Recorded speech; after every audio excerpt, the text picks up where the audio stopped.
Hola, ¿cómo están todas, todos? Muchas gracias por sintonizar otra vez estas conversaciones caseras porque las hacemos cada uno, cada una desde su casa, ¿no? Desde la manera, y es la manera que encontramos de irnos acompañando con una serie de entrevistas a los distintos diputados y diputadas del Frente Amplio. Habitualmente en estas conversaciones, el que siempre está ahí en su set, ustedes se acuerdan, su cortina, ¿no? Su copa de vino, es el Nacho Achurra, Ignacio Achurra. Bueno, el Nacho está con hartos síntomas de una gripe, es lo que entendemos que tiene hoy día. Está con harto dolor de cabeza, no se siente muy bien y nos avisó. Se sentía muy bien en la mañana cuando hablamos, pero progresivamente en la tarde se fue sintiendo mal. Le mandamos muchos saludos porque nos está viendo.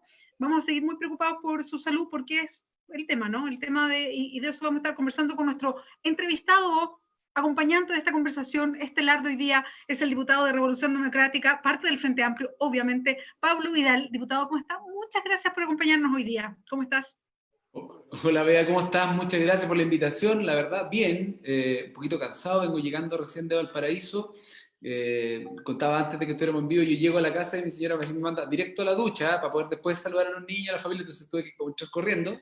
Un día agitado y además muy, muy, muy preocupado por la información que hemos Sí. conocido hoy día y lo vamos a conversar. Así que yo bien, como diría Arturo Vidal cuando chocó el Ferrari, yo bien, mi familia está bien, pero estoy muy preocupado por lo que está pasando. Pero muy agradecido por la invitación. Sí, me voy a poner los lentes, ahora ya te veo con total definición. eh, HD. en HD exactamente, bueno, junto con dar las explicaciones del Nacho, que además quería estar acá, el programa de hoy día, bueno, este programa de definición tiene la idea de hacer una conversación que pasa por la contingencia siempre, pero que también nos desligamos un poquito de la contingencia porque hay muchos programas hoy día que están todo el día dedicados a hablar de lo que está pasando, entonces pasamos por temas que tienen mucho que ver con la persona con la que hablamos, para conocer más de su vida, de su historia. Vamos a hablar de eso contigo, Pablo, pero evidentemente hoy día la contingencia se come un poco todo lo que hacemos. Y es muy interesante conversar contigo porque tú eres diputado en la región metropolitana por uno de los distritos o el distrito más grande de la región metropolitana. Quiero enumerar las comunas que contiene. Es el distrito 8 y son las comunas de Maipú, que recordemos es la segunda más grande de la región metropolitana, la más populosa con más de 500.000 personas. Estación Del Central, país. Pudahuel, Cerrillos, Quilicura, Lampa, Colina y Tiltil. La mayoría de ellas, excepto Tiltil, va a entrar en algo inédito, algo que nunca habíamos vivido en una región metropolitana que en Chile, tú eres geógrafo además, así que de eso entiendes muy bien, en un país tan concentrado como este, vamos a vivir desde el viernes una cuarentena, algo inédito. Entonces queremos hablar sobre lo que eso significa, además, y el impacto con una persona que ha recorrido barrios, calles, que conoce las diferencias de las comunas, y lo que se puede esperar cuando hay un cierre de ciudad como este. Por eso era tan interesante hablar contigo, y esta va a ser una conversación que tiene harto de contingencia, pero alto también de trayectoria, de conocer y del por qué uno está finalmente en la política, ¿no? Porque tiene ese trasfondo también. Así que bueno, te damos la bienvenida, enchufamos de inmediato la conversación en la actualidad y lo primero es, ¿te sorprendió el anuncio de hoy día? Cuando anuncia el ministro Mañalich junto con dar las cifras más altas y preocupantemente altas de contagiados, de decir hay un cierre, una cuarentena de la región o del Gran Santiago a partir del viernes. No, para responder la pregunta concreta de manera muy, muy directa, no me sorprendió porque la verdad es que lo que nos sorprende es que esa decisión no se haya tomado antes. Eh, Porque, a ver, y encuentro que tu introducción es muy útil para poder profundizar en algo que normalmente no dan los tiempos. Está la dimensión de la decisión de la cuarentena total para la región o para la ciudad de Santiago, tiene el carácter sanitario, ¿Mm? que tiene un carácter social y económico, pero me interesa el análisis que tú haces respecto de lo geográfico, y creo que voy a aprovechar el espacio, porque si hay un error que al menos yo aprecio en la estrategia diferenciada de las cuarentenas progresivas, es que se ha utilizado el límite comunal como un instrumento de división geográfica. Y eso está mal, porque las barreras geográficas no son lo mismo que los límites políticos administrativos. Esto para poder traducirlo al lenguaje simple, que una calle esté cortada por la mitad, donde de la mitad para allá es la comuna de Quinta Normal y la mitad para acá es Estación Central, significa, por ejemplo, que de la mitad para allá es el Distrito 9 y de la mitad para acá es el Distrito 8, por lo tanto hay autoridades distintas. Pero en términos de ciudad, Es la misma ciudad, es el mismo espacio geográfico, es el mismo espacio físico, donde lo más probable es que el vecino que vive a este lado de la vereda compre el pan en la vereda del frente. Entonces, entender la ciudad como una unidad es algo que en Europa lo entendieron hace muchos años, donde tú tienes, por ejemplo, en París, cientos de municipios en una sola ciudad que es París, pero la ciudad es una sola. Entonces, haber hecho esta disección de la ciudad de Santiago en comunas para decir, ahora ellos tienen cuarentena, ellos no, una mitad de una comuna y la otra mitad de la comuna no, tiene un sentido económico, un sentido administrativo, pero no un sentido geográfico. Y eso, lo geográfico, tiene mucho más que ver con lo sanitario. Porque el comportamiento de un virus tiene que ver con los flujos de desplazamiento de las personas. Y las personas se mueven dentro de la ciudad como una unidad. ¿A qué me refiero? Y es algo que tú y yo lo recorrimos juntos en campaña en las comunas que tú mencionabas. Estuvimos en Colina, estuvimos en Tiltil, que hoy día está afuera. Esas, por ejemplo, son las dificultades que tú observas en este tipo de decisiones. La provincia de Santiago está incorporada más algunas otras comunas, pero Tiltil queda afuera. Como si la gente de Tiltil no desarrollara buena parte de sus actividades vitales en esta ciudad. Son parte de esta ciudad en su funcionamiento diario. Entonces, cuando el vecino de Maipú tiene que tomar la micro desde Villas, desde Ciudad Satélite, para llegar a trabajar en la comuna de Las Condes, está atravesando toda la ciudad porque no distingue comunas. No distingue comunas cuando alguien tiene que venir de Puente Alto hasta Quilicura. Y eso hoy día no se está pasando la cuenta. Por eso, respondiendo a la pregunta, haber tomado la decisión de hacer una cuarentena total hoy día es porque la verdad al gobierno ya no le quedaba otra. Y el otro elemento, que es fundamental, que es el social y económico, y lo junto, es no es posible decirle a las familias quédense en casa si la respuesta que tiene el 60% de la fuerza laboral de Chile es, pero si es que no salgo a trabajar, no como. Y es tan concreto como eso, porque no tienen contrato de trabajo, no se pueden apegar al seguro de cesantía, el gobierno termina despachando un ingreso familiar de emergencia que va a ser un bono, que sin lugar a dudas es un apoyo, pero que no le permite a las personas decir, me puedo quedar en mi casa para no contagiarme el virus. Van a tener que salir a las calles igual, y yo lo he observado en estos días. La gente tiene la necesidad, porque si no, no genera ingresos. Entonces, cuando tú mezclas esta juguera de lo sanitario con lo económico, con lo social, con lo geográfico, te das cuenta de que el gobierno ha ido tomando decisiones parceladas de algo que es un solo gran problema en una gran ciudad y que probablemente en los próximos días se va a manifestar con la misma fuerza en otras ciudades del país. Que ahí sí vamos a ver quizás un resultado distinto porque las ciudades y las comunas tienen algo más de relación entre sí, pero la ciudad de Santiago no. Entonces es realmente dramático lo que estamos viendo. Sí. Pablo, tú anuncias una serie de temas y quiero que los vayamos viendo por partes, porque además muchas veces se entienden unas cosas y pasan otras. Y muchas veces desde ciertas comunas o de ciertas realidades país no se aprecian otras realidades del país. Y creo que ahí se chocan, no sé, y por eso es que un gobierno como el gobierno de Sebastián Piñera, teniendo prácticamente todo un gabinete que viene de una sola universidad o de un solo sector del país, es difícil que mire bien lo que pasa en otros sectores. Y ahí hay un tema muy de fondo respecto a la lectura más global que se hace. Nos llegan hartos saludos. Bueno, Tomás Bodanovich dice, dedito para arriba. Ignacio Churra, bueno, nos está viendo Nacho, nos Un dice, abrazo para el Nacho, un abrazo y queda grande, pendiente la conversa. apoyando la distancia. Y con una carita seria porque no Cuídese, se cuídese, sentimos compañero. bien. Eso mismo decimos, cuídese y veamos cómo evoluciona todo esto también, vamos a estar pendientes. Matías Marín dice, gobierno negligente. Andrés Musenmayer, saluda, hola, ve Andrés, nos dice grande. Charlín Villa dice, cuídense mucho además. Marcelo Silva dice, las cuarentenas han sido decretadas en función de la economía más allá de las vidas. Lampa y Tiltil, colindamos y muchos vecinos y vecinas viajan constantemente de una comuna a otra, que es un poco lo mismo que estabas diciendo, Pablo. Quiero contarles a propósito de la presentación, lo presentamos rápidamente porque entramos al tiro al tema, pero quiero presentarles un poquito más a Pablo Vidal. El Pablo es como el hijo concho de 4 hermanos, de una familia. El Pablo nació en Conce, pero se vino muy chico, como a los 3 años, a Santiago, y hizo toda su vida en la comuna de Estación Central. Así que es parte de su núcleo, ahí conoce mucho toda esa zona, que es parte de la que representa hoy día, además. Desde siempre le gustó la política, no es algo que un bichito que le picara después, no, desde que era chico. Todo el mundo reconoce eso, que le gustó mucho la política. Sus padres, y esto lo he destacado harto en el hemiciclo, y un factor bien interesante, sus padres son pastores evangélicos. Y él muchas veces lo ha dicho a propósito de que hoy día a los sectores evangélicos se les ubica políticamente como en un sector de la sociedad, y eso es mirar también de manera como muy parcial lo que pasa con el mundo evangélico en general en Chile, al que muchas veces los sectores políticos desconocemos harto. Y ahí también hay un tema interesante que conversar, Pablo, en muchos sentidos, ¿no? De lo que pasa en Santiago y en regiones. Pablo Vidal, y ahí Ya, ¿me escuchas, Pablo? ¿Bien? Sí, Porque sí, de te repente se escuchaba queda un perfecto, poquito... todo. Ya, porque de repente se queda un poquito Sí. pegado a propósito del, bueno, internet, ¿no? Así nos estamos relacionando. El Pablo estudió geografía, estudió en la Universidad Católica, fue dirigente estudiantil, fue dirigente universitario y hoy día es diputado. Así es que desde siempre te picó el bichito de la política. ¿Por qué, Pablo?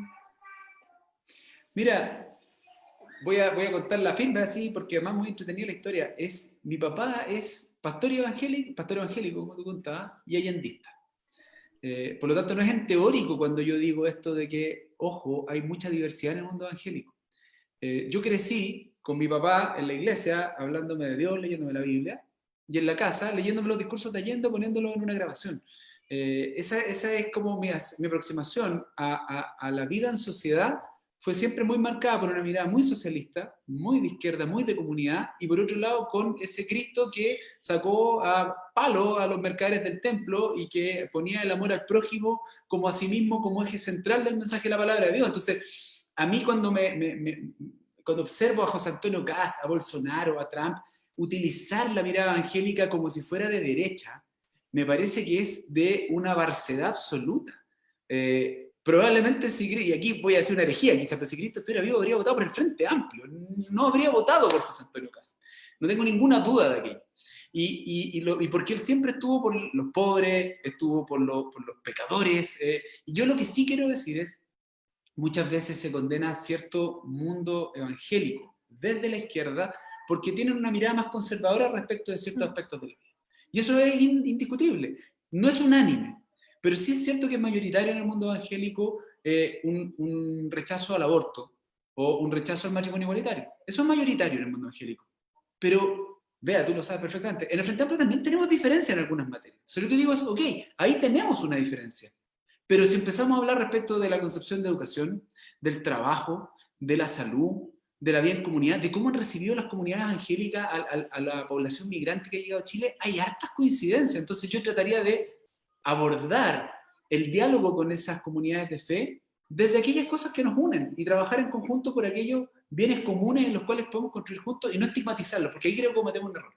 Y al menos en mi vida personal, mi papá siempre me empujó, igual mi mamá, como a ese vínculo con el entorno. Entonces yo me metía en la Junta de Vecinos a ayudar al presidente de la Junta de Vecinos cuando yo tenía 13 años. Me iba a meter a la celo y ayudaba a ordenar las sillas, las reuniones. Bueno, ese caballero, Samuel Ibarra, era un dirigente sindical de los ferrocarrileros y era histórico dirigente socialista. Y después yo me enteré que en su casa se hacían las reuniones clandestinas durante la dictadura del núcleo socialista de la Comuna Estación Central, a 3 casas de la mía. Y él fue también un factor de formación política en mi vida.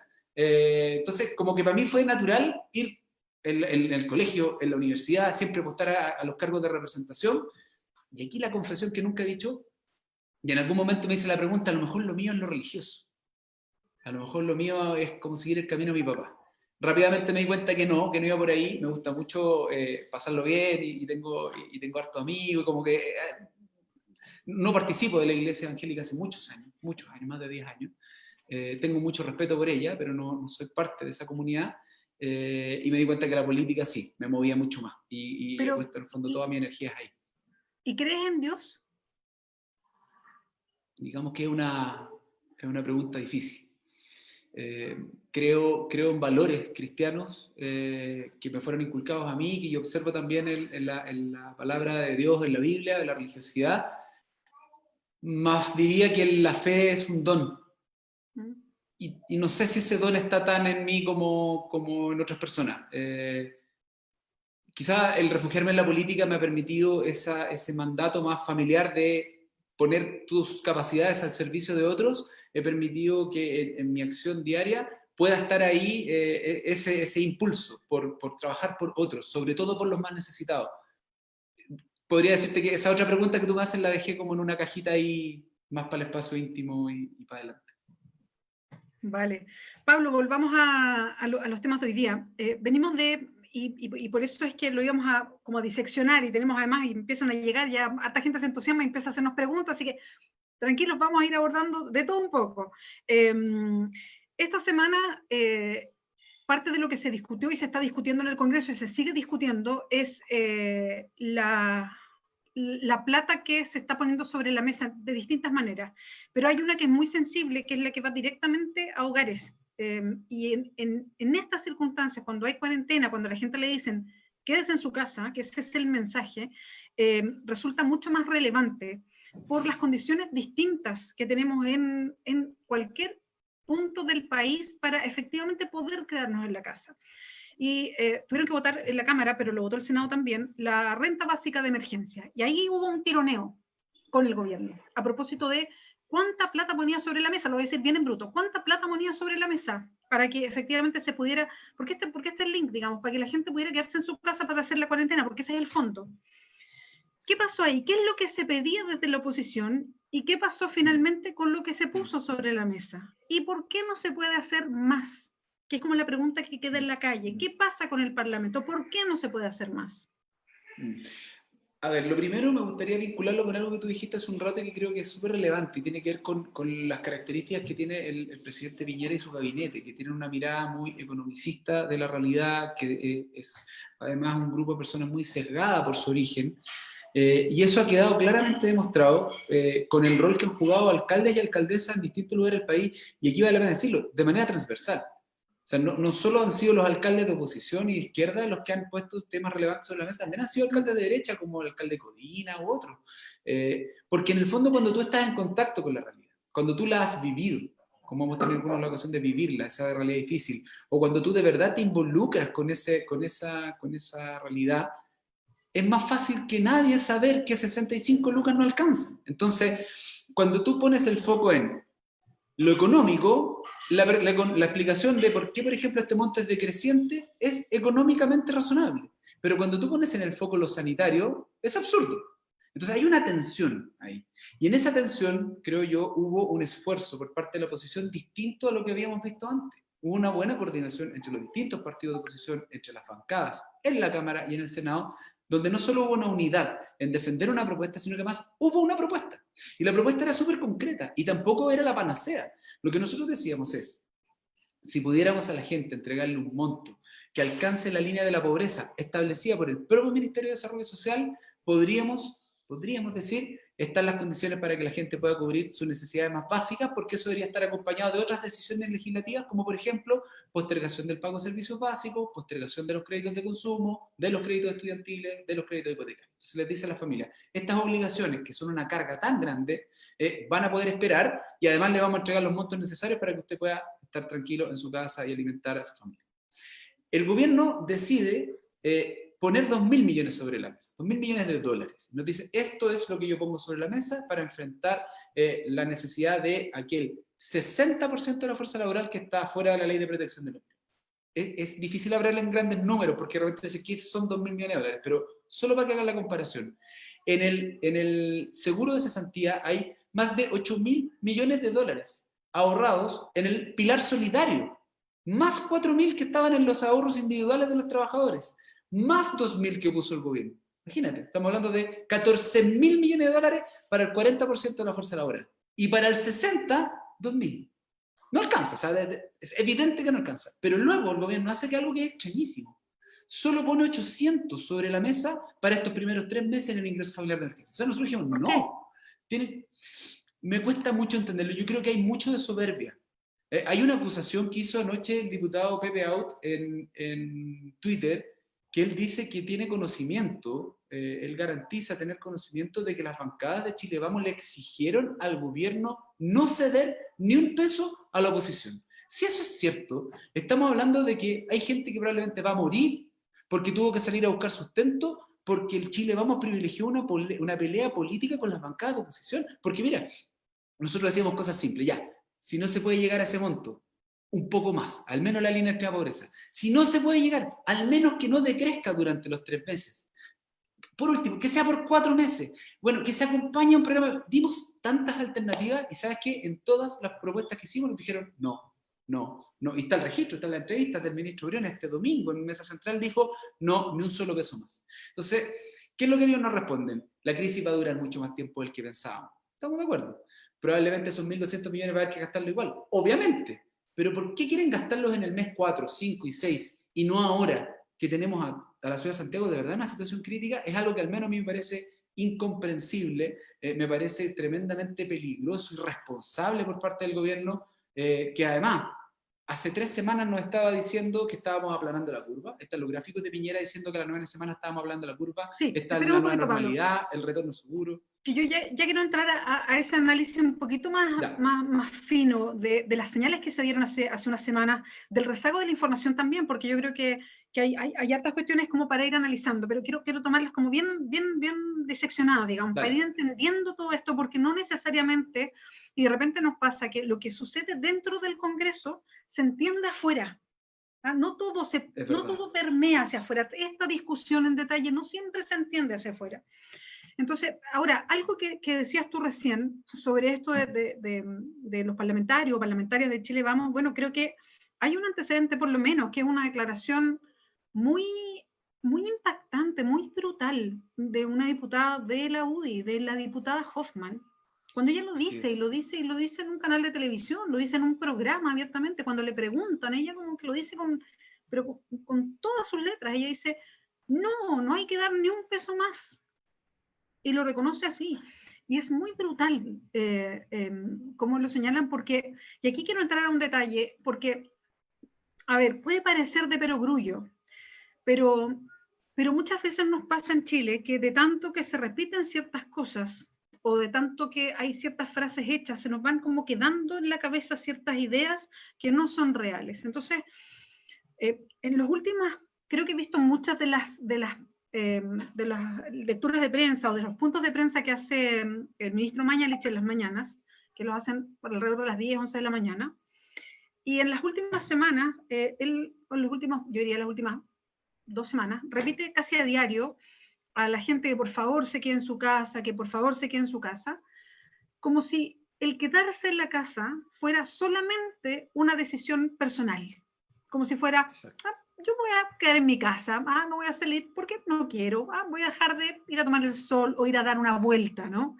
Entonces, y lo que quiero que me cuentes un poco es, ¿quién se puede quedar realmente en la casa? A propósito de los recorridos que has hecho, no sé, pues haciendo campaña, lo hicimos muchas veces, pero con el trabajo parlamentario se recorre no solamente mucho en las comunas, sino que se empieza a conocer más de lo que pasa como habitualmente en la forma de vida. ¿Por qué? Porque tomas contacto con dirigentes sociales, con calles, con vecinos, con poblaciones, en fin. ¿Qué pasa en Maipú, en Estación Central, en Cerrillo, en Pudahuel, en fin? Porque la gente efectivamente no se puede quedar en la casa y el mensaje es no, es como, quédense en la casa, por favor. No, hay más que eso, ¿no?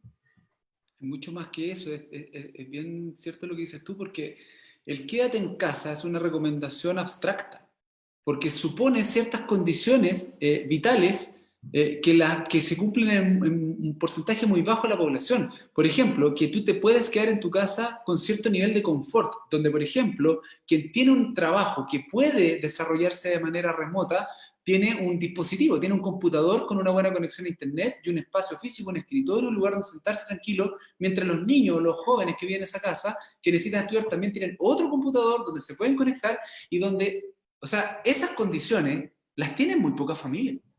Hay mucha gente a la que incluso el quedarse en casa, probablemente en términos de distanciamiento físico, distanciamiento social, no es posible porque viven 9 personas en 40 metros cuadrados, donde hay un baño para todos, donde si uno se contagia, se contagian todos. Pasó en un caso que falleció, la segunda persona en Chile que falleció, que era de Maipú, que fue muy polémico porque la alcaldesa Barriga hasta transmitió el funeral por Instagram.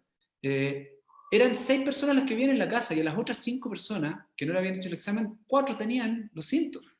Entonces, primero, las condiciones vitales de la familia chilena no necesariamente te permiten quedarte en casa. Luego, si pudieras quedarte igualmente en casa, están las condiciones económicas. Yo te diría, sin temor a equivocarme, que quizás el 10% de la población en Chile puede tener la tranquilidad económica de decir, yo me puedo quedar en casa porque puedo hacer un pedido al supermercado una vez a la semana, a lo mejor puedo pedir que me lo vengan a dejar, o salgo yo una sola vez y acumulo comida para 7 días. Muchas familias en Chile comen el día. La platita que juntan el día la compran en comida y con eso, y si no, no hay comida en la mesa nomás. Y no reconocer eso es una ceguera brutal. En la comuna de Renca, yo hablaba otro día con el alcalde Claudio Castro, me cuenta que se ha duplicado en las últimas semanas el comercio ambulante. Yo el otro día tuve que recorrer, porque acompañé a mi mamá al médico, la avenida San Pablo por la ciudad de Santiago, por la comuna de Santiago, mientras está en cuarentena total, la calle San Pablo llena de comercio ambulante con muchas personas sin mascarilla. ¿Qué les vamos a juzgar? Les decir, oiga, salgan de aquí, váyanse a la casa, los vamos a ir a corretear. ¿A dónde? En la comuna Estación Central fueron dispositivos sanitarios a ver si test, donde migrantes que están indocumentados, por las dificultades que sabemos que tienen y por la regulación que tiene Chile al respecto, empezaron a saltar las panderetas muertos de miedo de que al final tuvieran que los pescaran o se los llevaran o los deportaran. O sea, esa es la realidad que enfrentan los municipios populares, esa es la realidad que se enfrenta en la periferia, esa realidad es invisible a los ojos de las comunas del cono de alta renta en la ciudad de Santiago. Y es del cono de alta renta están todas las autoridades del país, los ministros, los parlamentarios, los que hemos tenido la suerte de tener un bienestar económico, podemos estar tranquilos, pero la gran mayoría de la población no, y lo está pasando muy mal, y tiene un nivel de angustia. Un capítulo aparte son todos los efectos psicosociales que esto va a tener en la población. O sea, si no es normal esta cuestión de poder tener que estar encerrado, menos si es que no tiene las condiciones de habitabilidad. O sea, si tu casa, por ejemplo, ahora que se viene el invierno, no tiene las condiciones para que tú puedas estar calefaccionado todo el día, para que puedas estar cómodo, para que no te andes pegando casazos, para que puedas tener la conectividad que tienen. Las redes de internet en Chile son pésimas en términos de calidad y estabilidad de las conexiones. O sea, son un montón de problemas que se nos están acumulando. Y a propósito, solo retrocedo un poco respecto al gobierno. Yo creo que el gobierno, como estaba tan en el piso, a propósito de todo el movimiento social, se envalentonó con las encuestas. Y le cuesta, yo creo que el presidente Piñera ve en la academia que le aparece 25% y como que su cerebro procesa 80%. Él jura que lo está haciendo bien, que está tranquilo, como que descansó y respiró profundo. Yo creo que eso le va a pasar la cuenta. El presidente Piñera dijo hace 3 semanas que no le va a faltar un respirador artificial a ningún chileno o chilena que lo necesite. Yo tengo certeza. Uno, porque estuve en la media de comunicación, y otro, porque me lo comunicó el alcalde de 2 personas ya que han fallecido porque han llegado a centros asistenciales y no hay respirador. No los hay. Ya estamos sufriendo ese problema. Entonces, cuidado, este gobierno le hizo promesas al pueblo que no les está cumpliendo. Y le está pidiendo, como tú decías, que se queden en casa cuando no les está entregando las herramientas para que se queden en casa. ¿Y qué podemos hacer nosotros en el Congreso? Lamentablemente, muy poco. Porque tenemos ganas de hacerlo.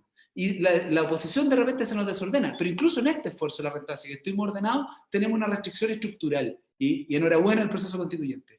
La iniciativa de gasto público es exclusiva del presidente de la República. Por más que nosotros quisiéramos presentar un proyecto de ley para poder poner un monto mayor, no podemos, es inconstitucional. No están las herramientas, ni tampoco los balances democráticos que nos permitan colegislar esos aspectos. No los tenemos. Entonces, hacemos lo que podemos, decimos lo que podemos, gritamos a los 4 vientos, estamos hasta acá de la mezquindad del gobierno, pero la verdad no tenemos las herramientas constitucionales para poder hacer algo más. Y ahí yo lo que diría es, creo que uno de los caminos es el municipalismo. Yo creo que uno de los caminos donde podríamos avanzar hacia un enfoque mucho más social y descentralizado para este tipo de crisis es entregarle más herramientas a los municipios desde el punto de vista social. Bueno, de hecho yo creo que va a ser interesante en todos estos días que vienen, a propósito de lo que va a pasar del viernes para adelante, en esta situación inédita de cuarentena general en prácticamente casi toda la región metropolitana, estar muy pendientes de lo que pase con los alcaldes y del llamado que haga cada uno de los alcaldes y alcaldesas de sus propias comunas, que van a estar ahí, me imagino, muy pendientes de lo que pase, porque entramos a una zona oscura de mucha desprotección para muchas familias. Déjame interrumpirte solo para contarte un dato a propósito de eso, porque los alcaldes efectivamente sufren un nivel de angustia muy grande, porque dentro de las herramientas que tienen, permanentemente están hasta el cuello. El alcalde de Renca comentaba el otro día que tiene 400 exámenes que ellos lograron tomar las muestras del PCR y no había ningún laboratorio disponible en Santiago para procesar las muestras, los tuvieron que mandar a Puerto Montt. Le respondieron solo de 80 casos hace un par de días, más del 50% venían positivos y 400 casos todavía no tienen resultado. El alcalde de Independencia, 700 casos. El alcalde de Pudahuel, hoy día una entrevista en La Tercera, 800 casos. Yo hablé con él, me decía, llevo 2 semanas esperando el resultado de 800 exámenes. O sea, tenemos un cuello de botella donde estamos viviendo en el pasado. Entonces, la angustia que tienen los alcaldes es distinta a la que nosotros conocemos, porque los datos que nosotros conocemos a través del reporte diario del Ministerio de Salud son los resultados de los exámenes hasta ayer a las 9 de la noche. Pero la realidad que están viviendo los alcaldes es la realidad que en los datos la vamos a conocer en 5, 6, 7 o 10 días más. O sea, la verdad es que en las comunas populares estamos realmente en una situación crítica desde hace 10 días, no ahora. Sí, sí, exactamente. Y sumo el de Cerro Navia, que también hizo la denuncia pública, también. Y así varios alcaldes lo empezaron a hacer. Pablo, voy a leer algunas de los comentarios que hay, y quedan hartas preguntas pendientes, y vamos a ir ordenando también, porque yo sé que hay varias preguntas de varios temas, y no quiero saltármelo. Déjame retomar a propósito de los saludos que llevan. José Francisco manda saludos. Rosa Erika dice, desde el comienzo hicieron mal la pega, priorizaron la economía en vez de la salud de la población. Andrés Munzmayer, que ya nos había hablado, dice, se viene un fin de semana largo. ¿Creen que será necesaria una cuarentena nacional para el 21 de mayo para que no vayan desde las ciudades a localidades más pequeñas a contagiar? Bueno, ese era un riesgo que se veía de todos los fines de semana largos. Cheri Reyes dice, saludos desde Antofagasta. Pablo Silva, hola, dice, ¿qué pasó que dimos la opción a la ultraderecha de atacarnos por el tema de los aportes hacia el partido? Vamos a dejar esa pregunta para hablarla con Pablo también. José Francisco dice, lamentablemente se privilegió lo económico por sobre la salud de la gente. Estamos claros que se debe hacer un gasto fiscal responsable, pero esa responsabilidad debe ir de la mano de dar prioridades urgentes. Luis Valenzuela manda un fuerte saludo. Diego Rice dice, al final al gobierno le salió el tiro por la culata. Alargar todo este proceso con cuarentenas dinámicas más afectará a la economía. Impresionante la ineptitud de Piñera. Jessica Lagos dice, salud desde Coyhaique. Un abrazo grande para ustedes. Y ahí manda harto saludos, dice que habría sido distinto a lo mejor si no hubiese salido Piñera presidente. La renta de emergencia es de 60.000, dice 40.000, es muy poco digno. Marco Silva dice, creo que la religión es una opción personal y perfectamente es compatible con muchas políticas de izquierda, pues las creencias son amplias. Cristian Castro, saludos desde La Serena. Juan Hernández dice, repartan la torta. Daniel Morales dice, hola, que Dios les bendiga y pueda mostrarles su luz. Diego Bianquima dice, ¿por qué Beatriz está tan oculta? Me refiero a que no se ve mucho, alzando la voz por situaciones actuales, o estoy equivocado.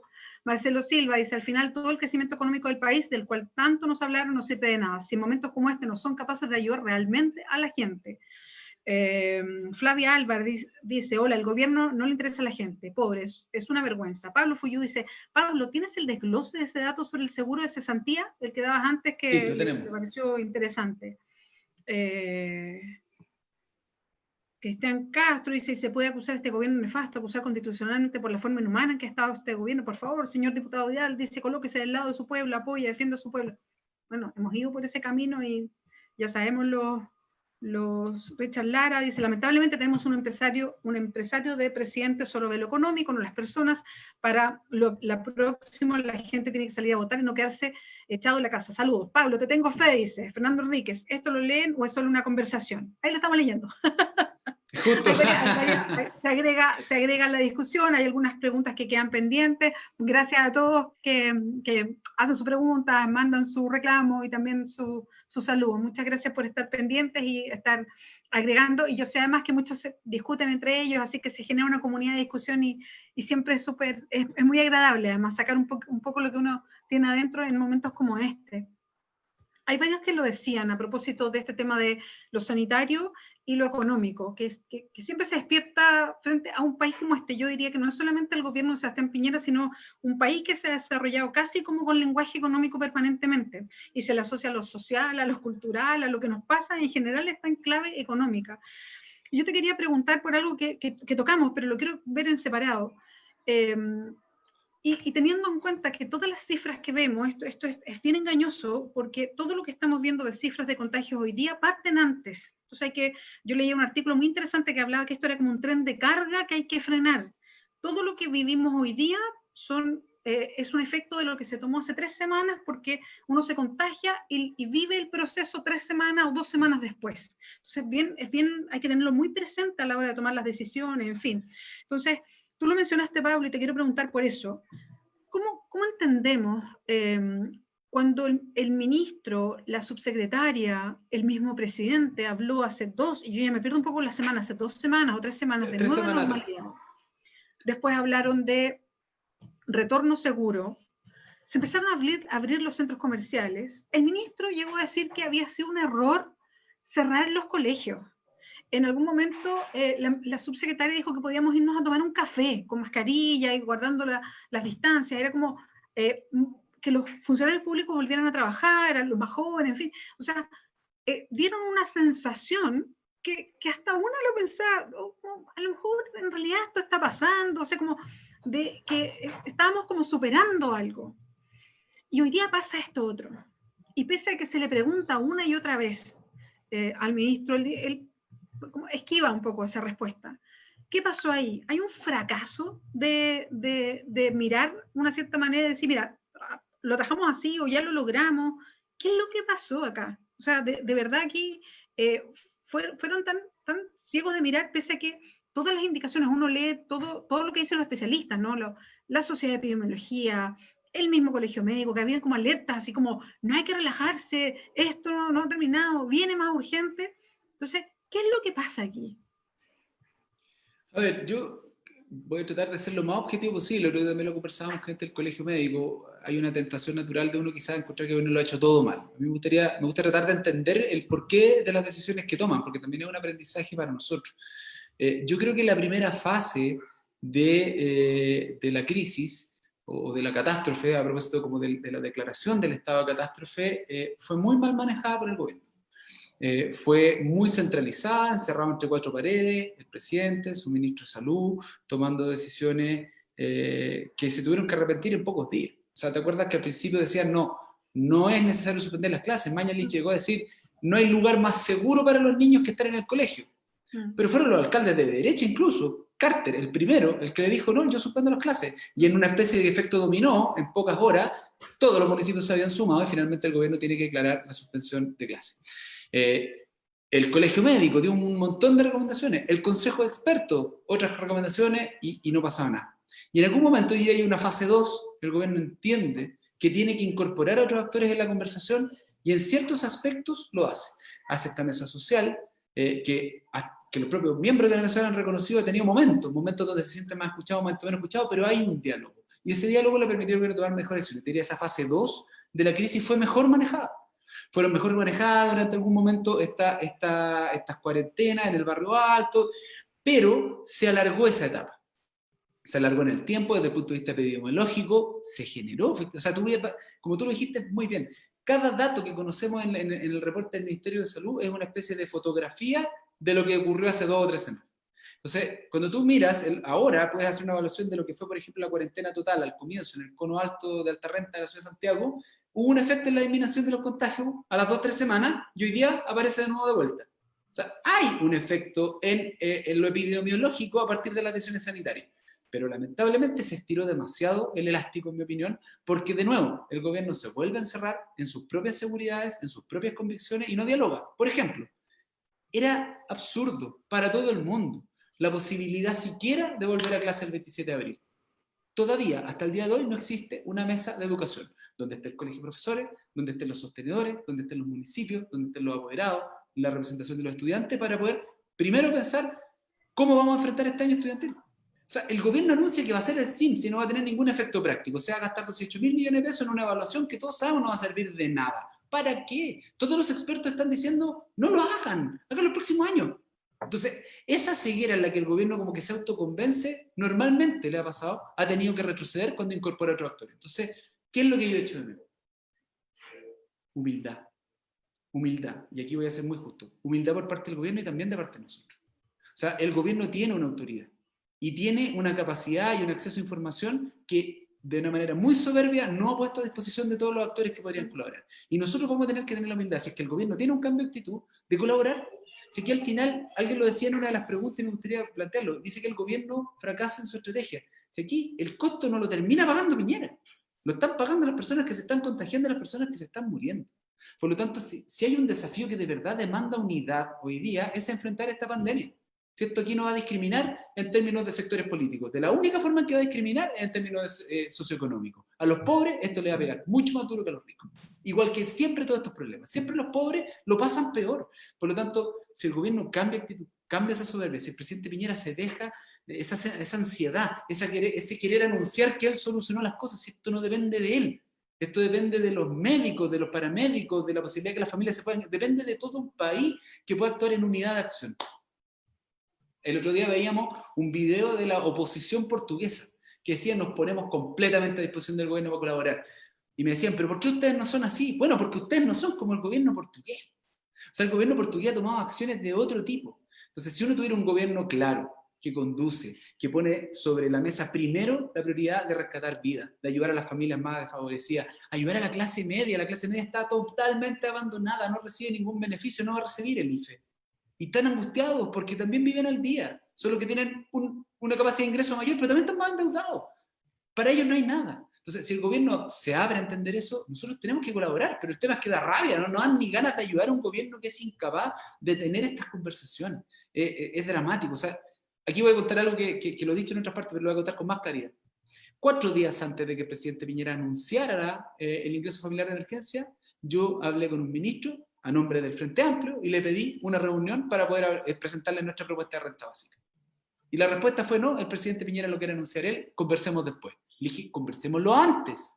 ¿Para qué vamos a ir a la pelea de inmediato si es que a lo mejor hay una posibilidad de encontrar un beneficio para la gente lo más rápido posible? Conversémoslo después. Nunca lo conversamos después. No, lo acabaron de despachar ahora sin ningún voto de ningún senador de oposición. En ese sentido, quiero destacar la unidad de la oposición en el Senado.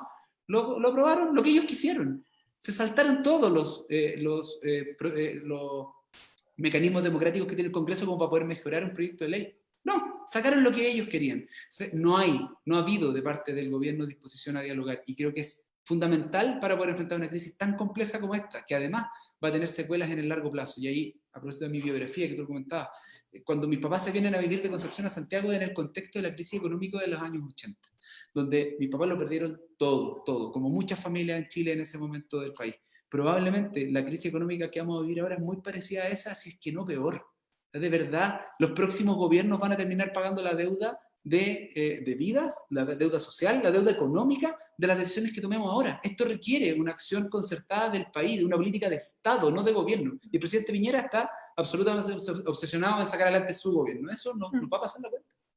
Ahora, yo creo que tiene que ver también cómo se ha entendido la relación política-oposición, cuando ha sucedido, ¿no? Oposición-gobierno, los famosos acuerdos de toda la época de la concertación, que en realidad la capacidad de conversación y negociadora no es tal, no hemos tenido esa capacidad tan negociadora, es generalmente un sector que impone sobre el otro. Entonces, lo que yo he visto, y lo he visto no solamente hacia la oposición, sino también hacia los medios de comunicación, hacia cualquiera que levante una duda, incluso a personas, digamos, no sé, hoy día me tocó por X cosas compartir un panel con la Alejandra Matus, que es una periodista de investigación, que hoy día está en Estados Unidos y que a través de Twitter ha estado levantando preguntas muy contingentes respecto a los datos, por ejemplo. ¿Y por qué tenemos tantas dudas respecto a los datos que se presentan de las personas que han fallecido y haciendo un seguimiento? Entonces, se instala esta forma de decir, mira, estamos en una emergencia mundial que le pega mucho a Chile, entonces aquí necesitamos una oposición que colabore. No hay problema, pero una oposición que colabore para el gobierno es una oposición que le diga que sí a todo el gobierno. Y ahí creo que hay, hay una disociación, ¿no? Porque exacto, la colaboración no es decirle que sí al gobierno, la colaboración es para el país. Yo creo que ahí hay un... Y lo mismo exacto, los medios de comunicación, es como cuando... Y un poco es el rol que cumple Mañalich, ¿no? Cuando alguien pregunta algo muy complejo, él se tira contra los medios de comunicación, como que no los valía, y es como, pongamos a Chile por delante. Bueno, justamente poner Chile por delante es hacer la pregunta que hay que hacer, es cuestionar cuando hay que cuestionar, y es poner la duda cuando existen dudas. Entonces creo que ahí hay una disonancia respecto a lo que significa ser colaborativo. Si ser colaborativo como oposición es ser colaborativo para un mejor Chile, o sea, ese es el fondo, ¿no? Entonces me parece que ahí hay un tema que yo creo que ese es como, sí, uno quiere colaborar con Chile, no es y por eso es que frente al gobierno se debate para cómo sacamos mejor al país adelante. Y creo que ese es donde se pierde un poquito el gobierno, porque lo estaba leyendo recién en un artículo del diario. Viene el discurso presidencial unos días más, a principios de junio, y va a volver seguramente el presidente, ya lo están anticipando, a llamar como un gran acuerdo de unidad nacional, para lo que... Y seguramente ese acuerdo de unidad nacional va a decir, dígame que sí a lo que yo voy a plantear, ¿no? Exactamente, tú lo explicabas con una frase que es casi textual a la que leí hace unos días en una muy buena columna en La Tercera que escribió Javier Sajuria, que es un abogado experto en políticas públicas, que trabaja en Londres, y él decía eso, ¿cuál es el rol de la oposición? A propósito del debate que ha habido en las últimas semanas de la oposición, esta oposición inexistente o errática o dispersa, el apellido que le quieran poner. La pregunta es, ¿cuál es el rol que debería jugar una oposición que además en el Congreso se supone que es mayoría? Y el rol de la oposición es buscar el bien del país, no el bien del gobierno. Y ahí yo creo que hay sectores de la oposición, como en particular los parlamentarios de la democracia cristiana, que confunden eso, que son gobiernistas, que en el fondo le dan el favor al gobierno porque sí, cuando tenemos que ser críticos en defensa de las personas que nos eligieron. Y hoy día las personas que nos eligieron están diciendo que rechazan a este gobierno. Y no solo porque les cae mal el presidente Piñera, probablemente a todos nos cae mal, pero además es porque está tomando malas decisiones. Entonces, el deber de una oposición en un país democrático, es decir lo que está pasando y buscar y ayudar a que el gobierno corrija las malas acciones en bien de la gente. Y un gobierno que no escucha, no corrige. Y eso es lo que estamos viviendo. Un gobierno que no quiere corregir sus acciones y que las pocas veces que ha hecho pequeñas correcciones le ha ido bien. El caso de la mesa social o el caso de las decisiones cuando han escuchado al alcalde, pero son casos contados con los dedos de la mano. En general los expertos han reclamado no ser escuchados. La sociedad de, no me recuerdo el nombre ahora, pero de este instituto que analiza datos, se salió de la mesa de datos porque dijo que si no, no están entregando la información que se necesita. Hoy día Mañalich dice la demora en la entrega del resultado de los PCR es en promedio máximo 3 días. Y el alcalde, Pau Abuel, le dice, llevo 2 semanas esperando. Entonces, no, hay una disociación con la realidad que uno empieza a ponerse suspicaz. Y dice, ¿estarán administrando los datos? ¿Estarán mintiendo? ¿No tienen acceso a toda la información? Bueno, todas esas suspicacias se resuelven con diálogo, con democracia, con participación, que este gobierno no lo quiere entender. Y ahí, claro, hay un desafío para nosotros. ¿Cómo logramos ejercer mejor nuestro rol de oposición en un contexto de una crisis tan dura como esta? Yo creo que también nos ha costado a nosotros encontrar la brújula. Yo creo que ahí como que aproximo una pequeña salida. Creo que tenemos que empezar a hablar más del futuro. O sea, buena parte de las respuestas para la solución de la crisis hoy día están en pensar cómo va a ser el mundo del mañana. Hay muchas cosas que van a cambiar.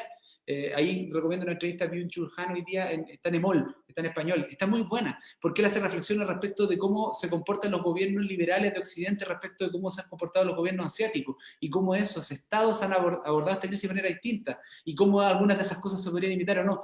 Esas preguntas nos van a ir resolviendo probablemente varias de las dudas que tenemos hoy día respecto a cómo, por ejemplo, decir una cosa muy concreta, el día de mañana Chile puede tener una industria que nos saque de esa lógica extractivista y que los recursos naturales que tenemos en nuestro país, que son muchísimos y que son muy útiles para las nuevas tecnologías, nos permitan, por ejemplo, fabricar ventiladores artificiales en Chile. Hoy día, después de meses, semanas de trabajo de muchas universidades, grupos, todavía no logramos desarrollar un ventilador mecánico que pueda cumplir con las funciones que cumplen los que se están comprando en China. ¿Por qué no tenemos industria? Entonces, hagámonos esas preguntas y va a ser más fácil pensar en cómo enfrentar futuras crisis. Esta crisis es gravísima y las herramientas que tenemos son muy pocas. Además, con un gobierno que no entiende que si no se abre el diálogo, va a seguir cometiendo errores.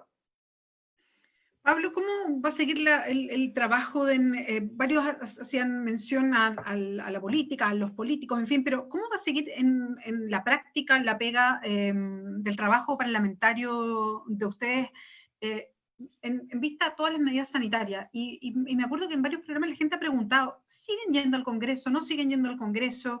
El Congreso no se ha cerrado, pues yo los he visto que están en el hemiciclo, digamos. Entonces, con todo esto que se está tomando en la medida de la región metropolitana, ¿ustedes van a seguir con los viajes a Valparaíso? ¿Va a cambiar esa dinámica?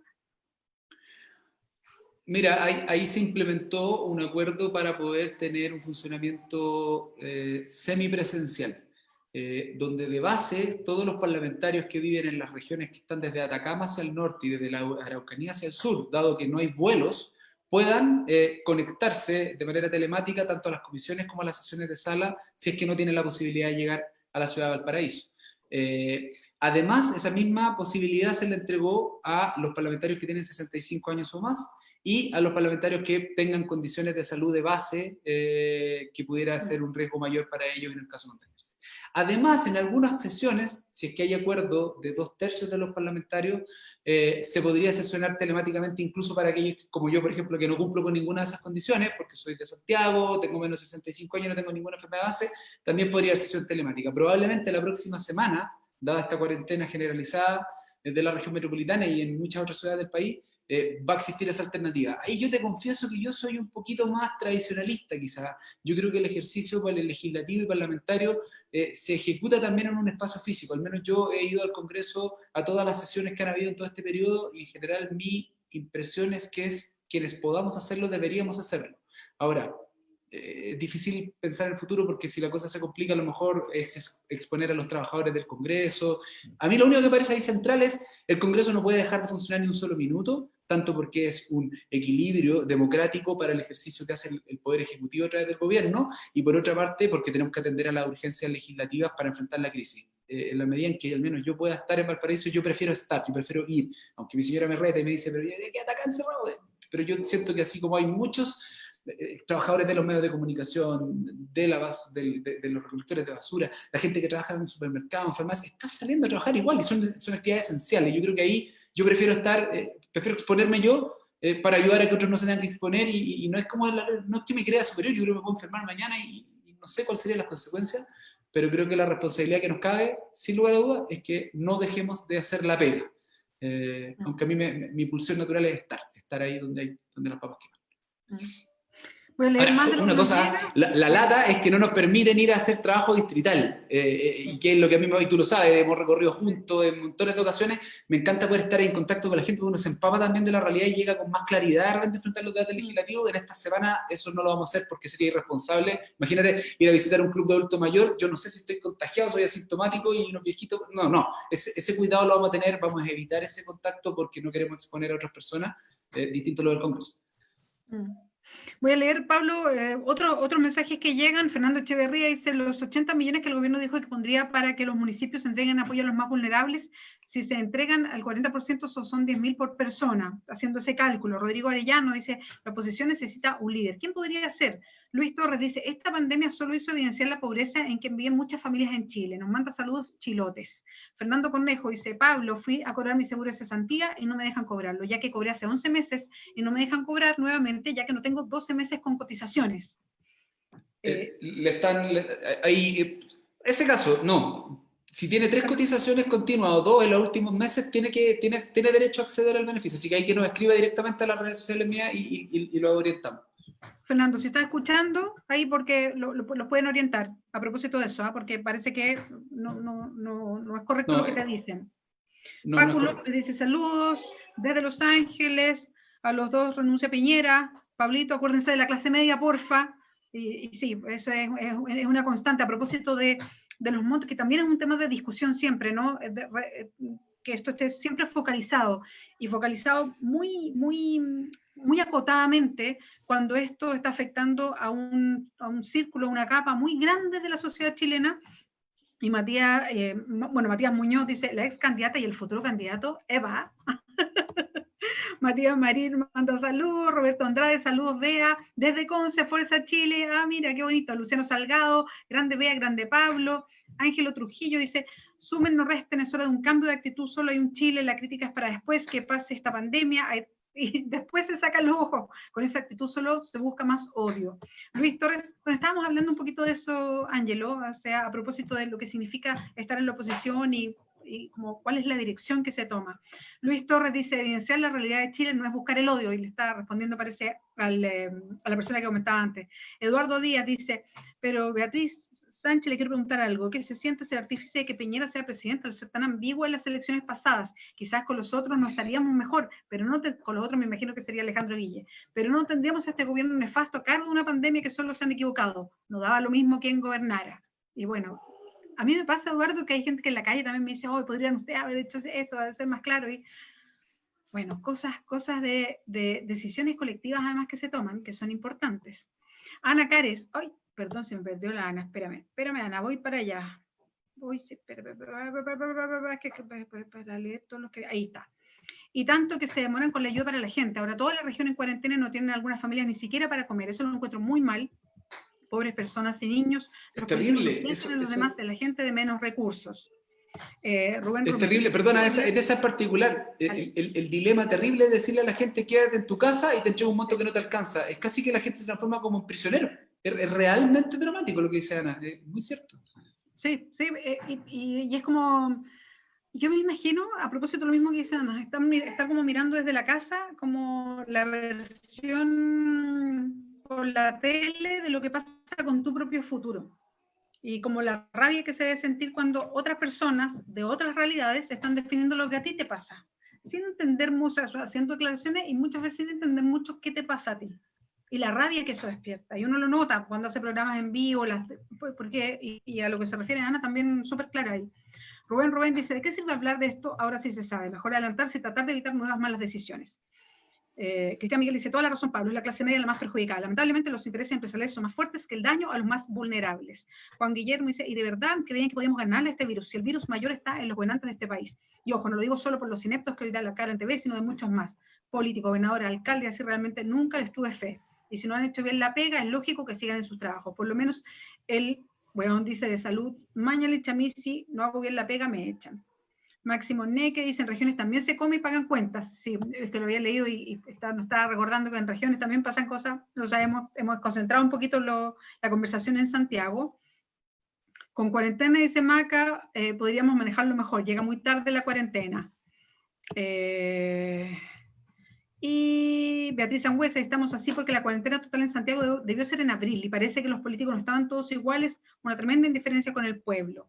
Luis Torres dice, los alcaldes no están siendo escuchados, Ancut de cierre total y nada por acá. Parte de lo que nos escriben, ¿ah?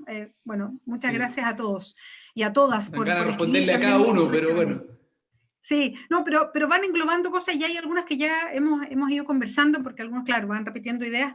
Yo te quería alcanzar a preguntar, nos quedan algunos minutos todavía, y en un bloque anterior nos preguntaban, porque parte de la información que yo igual conecto con lo que pasa ahora, yo creo que no son cosas desconectadas, en que estuvo el Frente Amplio como muy foco de la crítica y muy como encima, sobre todo de sectores de derecha, fue por lo que pasa con Revolución Democrática y lo que ustedes señalaron, que parte de su sueldo le entregaban al partido para ahorro para futuras campañas, para el funcionamiento propio del partido, para tener ahí un pozo para lograr el financiamiento y que este financiamiento no viniera de pedirle hacia afuera, básicamente a la gente que tiene plata en Chile, que es la que puede financiar campañas, y lo que hemos visto en el historial para atrás es que así habitualmente se financia mucha de la gente que hoy día, por ejemplo, está en el Parlamento. Entonces, primero, ¿cómo se vivió esa polémica dentro de, bueno, en el Frente Amplio, en Revolución Democrática, ya mismo en el Congreso? ¿Y cómo se conecta con lo mismo que estamos hablando hoy día? O sea, ¿qué importa? O sea, ¿cuánto importa quién está en el Congreso? ¿Y por qué es importante hablar de quién te financia para estar en el Congreso? La verdad es que es un tema incómodo y que a mí me provoca cierto nivel de pudor, porque si hay una locura en toda esta polémica, es que justo en la semana en que desde distintos sectores, no solo de la derecha, se dieron vuelta la chaqueta, le dieron la espalda a la gente, porque recordemos que el proyecto de ley para rebajar la dieta es iniciativa nuestra, de Giorgio, de Gabriel y de Vlado, de hace 6 años, y siempre los basureros. Siempre ningunearon la propuesta. Cada vez que se votó un proyecto de resolución, rechazaron la sola idea de rebajar la dieta. Pero asustados en diciembre con el movimiento social, aprobaron por unanimidad un nuevo mecanismo que además incorporó una rebaja inmediata del 50%. Los mismos que votaron eso, que no fuimos nosotros, fueron ellos que se dieron vuelta la chaqueta, en la última semana se aseguraron de que la rebaja sea lo más baja posible. Y en los próximos 30 días vamos a ver al Consejo de Alta Dirección Pública determinar una nueva dieta de manera temporal que probablemente no va a ser el 50% que nosotros creíamos que debía ser por una cosa ética. Entonces, encuentro yo que esta es una muy buena cortina de humo de la derecha, lamentablemente colaborada por otras personas que no son hoy día militantes de la derecha, para poder enlodarnos a nosotros. Y aquí yo creo que no sé si la reacción de nosotros fue la más adecuada. Hago una autocrítica ahí porque creo que debimos haber sido más claros y enfáticos la semana pasada, en el primer minuto, cuando esto se empezó a posar como una polémica, y es, no hay ninguna autoridad moral por parte de quienes financiaron sus campañas con boletas ideológicamente falsas, financiados por empresarios que les redactaban a través de correo electrónico las leyes y las indicaciones, a personas que tienen en sus partidos, a parlamentarios, exministros, subsecretarios, condenados por platas políticas. Que ellos nos apunten con el dedo a nosotros me parece una desfachatez brutal, y sabéis que eso nos jugó en contra, porque nos cuesta a nosotros enfrentar, que hemos sido francos, transparentes, nos hemos equivocado montones de veces, pero normalmente vamos con la verdad por delante cuando te acusan de hacer algo que no has hecho, cuando te dicen que has dicho algo que no has dicho, y eso es muy difícil defender porque con una seguridad absoluta parlamentaria derecha dice, pero si ustedes dijeron, no hemos dicho eso, ya, pero si ustedes lo dijeron, no lo hemos dicho nunca, siempre hemos sido claros. Está en la entrevista del 2014 donde Giorgio explicaba que aquella parte de la dieta que él no iba a percibir se la iba a entregar al proyecto político. Y eso nos ha dado a nosotros una autonomía y una libertad donde, por ejemplo, ante cada uno de los proyectos de ley nosotros no tenemos ningún problema en decir, por ejemplo, que los de Cencosud son unos inmorales por cobrar excedentes, y otros guardan silencio. Cuando le decía el otro día a Giorgio Jackson a Diego Chalper, a él lo financió Juan Sutil. parte de su campaña. Entonces cuando Juan Sutil decía, no es necesaria la cuarentena, justo Diego Chalper también encontraba que no era necesaria la cuarentena. Nosotros no tenemos esas Sutil, amarras. presidente de la Confederación de la Producción y el Comercio. Y además, y para dar además el ejemplo, y lo puedo contar acá porque no es secreto, yo he conversado por teléfono un par de veces con Juan Sutil a propósito del tema de los ventiladores mecánicos y una red de investigadores chilenos que estaban trabajando en eso y que la CPC puso unos fondos de disposición. Me comuniqué con él para ver si había posibilidad de ayudar a esos investigadores. Yo no tengo ningún problema en hablar por teléfono con Juan Sutil o cualquier empresario. ¿Sabes por qué? Porque no les debo nada y ellos no me deben nada a mí. No tengo ningún problema en conversar con ellos. Ellos no tienen esa tranquilidad. Entonces, que nos apunten con el dedo como lo han hecho es de una desfachatez que a mí me impresiona. Pero creo que ahí, sí, pisamos el palito comunicacionalmente, pudimos haber sido más claro, pero tengo la tranquilidad, no solo legal, que esto es lo típico de la derecha, no, es que esto es legal. No solo es legal, es ético, es responsable de parte nuestra que seamos los propios militantes quienes ayudamos a nuestros proyectos políticos, porque la BEA y yo lo sabemos perfectamente.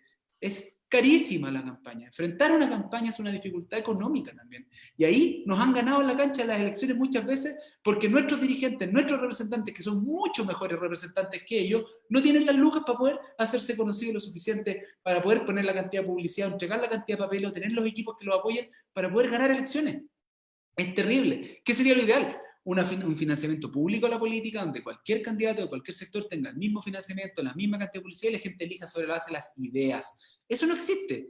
Entonces, si no somos nosotros capaces de generar algún tipo de base económica de apoyo a nuestros candidatos, o vamos a tener candidatos muy buenos que van a perder porque no van a poder lograr mostrar sus capacidades, o no vamos a tener, o vamos a tener que depender de aportes de otros. Y de eso no lo vamos a hacer nunca.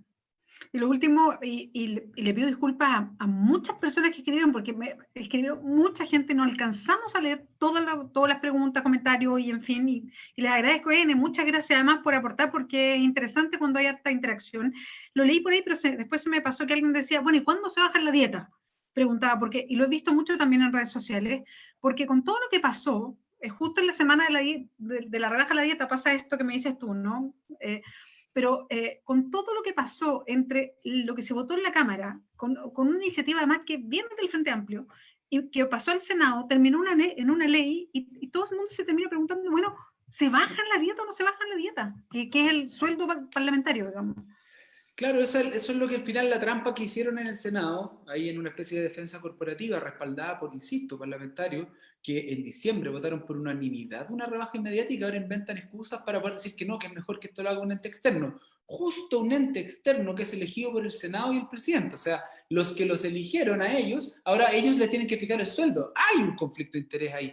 Acá, la verdad, y yo decía antes el concepto del pudor, es impresionante cómo defienden sus privilegios parlamentarios que la misma semana, como tú recordabas, son capaces de decir que ojalá el Estado no le entregue un solo peso más a las personas para que no dependan del Estado. La diputada Hoffman. No, 65.000 pesos para ella es suficiente para la gente, pero defiende sus 6,5 millones de pesos líquidos. Es una inmoralidad absoluta. Además, de una persona que hace 20 años que trabaja en el mundo público. O sea, hace 20 años que depende del Estado y le dice a la gente que hoy día no tiene que comer, a la que le estamos pidiendo que se quede en su casa, que se conforme con 65 lucas. Yo no sé de verdad cómo duermen, no sé cómo tranquilizan sus conciencias.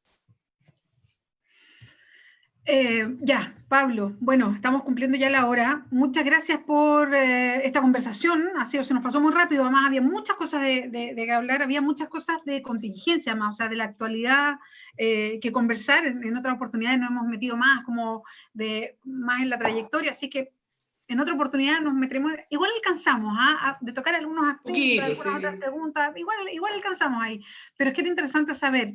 Solo quiero cerrar preguntándote. ¿Qué vas a hacer como diputado de zonas con esta cuarentena y con esta situación tan particular para mantener así como las antenas así muy, muy activas para monitorear lo que pasa en todas las comunas donde hay cuarentena a partir del viernes?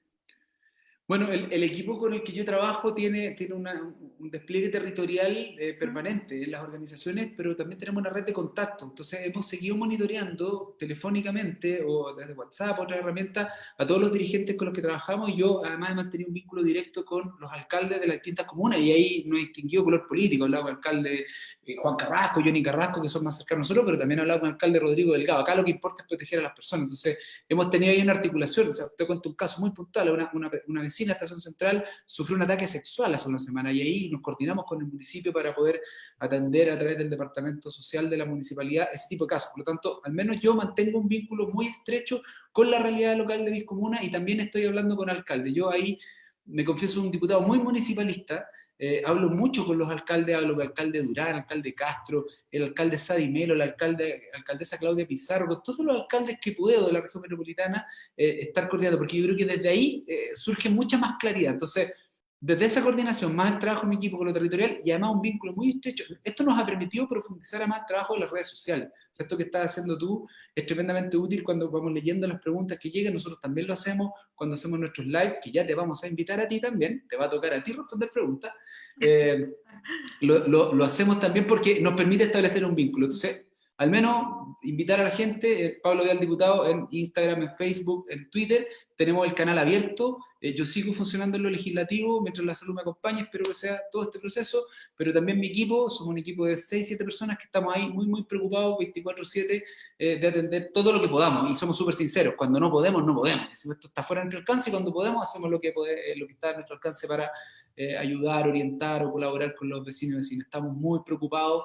Yo te mando aquí un abrazo visual, como hace mi hijo Totito cuando llego a la casa, me dice: papá, te quiero mucho. Ya, yo también te mando un abrazo grande, Bea, al Nacho, que se cuide, a la gente, si puede quedarse en su casa, que se quede, y nosotros vamos a seguir haciendo lo posible porque este gobierno reaccione y le entregue la herramienta a las familias para cuidarse. Para nosotros no hay nada más importante que la vida de las personas. La crisis económica va a venir igual y la vamos a tener que enfrentar con unidad como país, con el pueblo. Los trabajadores y trabajadoras van a sacar adelante este país, no va a ser Piñera, vamos a ser nosotros, va a ser el pueblo de Chile el que saque el país adelante, y ahí vamos a estar dando cara en cada uno de los espacios que nos corresponden. Pablo, un gusto esta conversación. Muchas gracias por estar atento a más lo que pasaba afuera y las preguntas, por todo lo que conversamos, por ponernos al día, y ya nos veremos, y ojalá una entrevista así en vivo y en directo. ¿Ya? Besos. Eso espero pronto. Un abrazo grande. Saludos a la familia también ahí. A tu equipo, que lo conozco harto, así que ahí a todos muchos, muchos cariños. Nacho, que nos estás viendo, recupérate pronto. Muchos cariños también a todos y todas que nos acompañan siempre, porque se ha generado una comunidad en torno al programa. Nos encontramos el domingo, como siempre, en estas conversaciones caseras. No lo vimos venir, a las 19:30. Pablo Vidal, muchas, muchas gracias. Un beso. Muchas gracias. Saludos a todos los que nos vieron. Chao, chao.